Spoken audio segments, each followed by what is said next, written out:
Satu unit truk angkutan batubara yang melaju dari Tanjung Enim menuju Lahat terperosok di Jalan Lingkar Jembatan Enim 3, Kota Muara Enim. Peristiwa ini membuat arus lalu lintas terganggu. Diduga akibat jalan yang berlumpur dan minim penerangan, satu unit truk syarat muatan batubara terperosok di Jalan Lingkar Jembatan 3, Muara Enim. Akibatnya arus lalu lintas menjadi terganggu. Polisi yang tiba di lokasi langsung mendatangkan alat berat untuk mengevakuasi truk tersebut. Pihak kepolisian berharap agar pengguna jalan lebih berhati-hati karena kondisi jalan yang belum stabil akibat perbaikan dinding jalan yang sempat longsor.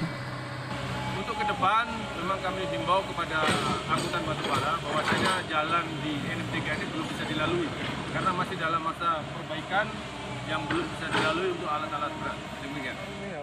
Jadi baru sekali nih lewat sini? Baru. 2 kali dengan ini, Kak. Baru kali. Yang bermuatan. Iya. Selama ini ada tak tahu tak boleh pecah mana, tak tahu juga. Tak tahu juga, Kak. Aku sudah lebaran nih lah baru kerja di sini.